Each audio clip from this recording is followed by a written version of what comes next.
Hi అండి. అందరూ ఎలా ఉన్నారు? నేనైతే చాలా చాలా బాగున్నానండి. ఈరోజు వీడియో వచ్చేసేసి వైట్ చీజ్ సాస్ పాస్తా చేసుకుందామండి. చాలా చాలా బాగుంటుందండి. పిల్లలైతే ఇష్టంగా తింటారు. నేనైతే ముందుగా స్టవ్ వెలిగించేసుకొని ఒక కళాయి పెట్టేసుకున్నానండి. దాంట్లో కొద్దిగా ఉప్పు వేసుకుందాము. వాటర్ వేడెక్కిన తర్వాత దాంట్లో కొద్దిగా ఆయిల్ వేసుకుందామండి. ఒక స్పూన్ ఆయిల్. పాస్తా ఉడికేటప్పుడు అతుక్కోకుండా ఉంటాయండి. ఇలా ఆయిల్ వేస్తే తర్వాత పాస్తాను వేసేసుకొని చక్కగా ఉడికించుకుందామండి. మన వైట్ చీజ్ సాస్ పాస్తా చాలా చాలా టేస్టీగా ఉంటుందండి. మీరు కూడా మీ ఇంట్లో ఒకసారి ట్రై చేయండి. పిల్లలకు పెట్టండి. చాలా చాలా బాగుంటుందండి. నేనైతే రెడీ చేసేసి పిల్లలు పెట్టేశానండి. చాలా చాలా బాగుందండి. మీరు కూడా ఒకసారి ట్రై చేయండి. నేను చెప్పిన విధంగా చేసుకోండి. చాలా బాగుంటుందండి. మన పాస్తా ఉడికిపోయిన తర్వాత వేడి నీళ్ళలో నుంచి చల్ల నీళ్ళలోకి వేసేసుకుందామండి. తర్వాత ఒక కళాయి పెట్టేసుకొని బటర్ వేసుకుందాము. బటర్ వేడెక్కిన తర్వాత చిన్నుల్లిపాయ ముక్కలండి సన్నగా కట్ చేసేసుకొని వేసుకుందాము. తర్వాత ఉల్లిపాయలండి, నేనైతే ఒక 2 పెద్ద ఉల్లిపాయలు తీసుకున్నానండి. తీసుకొని సన్నగా కట్ చేసేసుకొని వేసేసుకున్నాను.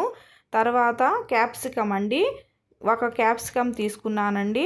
వేసుకొని గోల్డెన్ కలర్ వచ్చేంత వరకు వేయించుకుందామండి. చూడండి, చాలా చాలా టేస్టీగా ఉండే వైట్ చీజ్ పాస్తా చేసేసుకుందాము. దాంట్లో కొద్దిగా సాల్ట్ వేసుకోండి.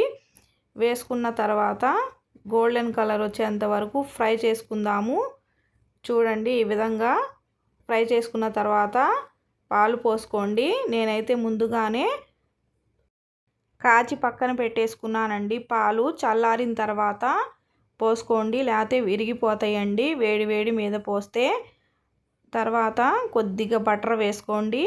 బటర్ వేసుకున్న తర్వాత కొద్దిగా నీళ్లు పోసుకోండి. పోసుకున్న తర్వాత చక్కగా మరగనిద్దామండి. చూడండి, ఈ విధంగా చక్కగా ఉడికిన తర్వాత మన పాస్తా అయితే వేసేద్దాము. పాస్తాని చూసి వేసుకోండి, ఎక్కువగా ఉంటే బాగోదండి. చూడండి, నేనైతే 2 కప్పుల వరకు వేసానండి పాస్తాని. చాలా టేస్టీగా ఉండే వైట్ చీజ్ పాస్తా రెడీ అయిపోతుంది. చీజ్ అయితే వేసేద్దాము. చూడండి, మనం ఎన్ని వేసుకుంటే అంత టేస్టీగా ఉంటుందండి. నేనైతే 2 వేసాను. తర్వాత మళ్ళీ వేసుకుందామని చూడండి, నేనైతే మళ్ళీ వేసానండి. మళ్ళీ 2 వేసుకున్నాను. చాలా చాలా టేస్టీగా ఉంటుందండి. మనం చీజ్ ఎంత వేసుకుంటే అంత టేస్టీగా ఉంటుంది. ఈ వైట్ చీజ్ పాస్తా చాలా చాలా బాగుంటుందండి. పిల్లలకు చేసి పెట్టండి. చూడండి, నేనైతే మొత్తం 5 వేసానండి.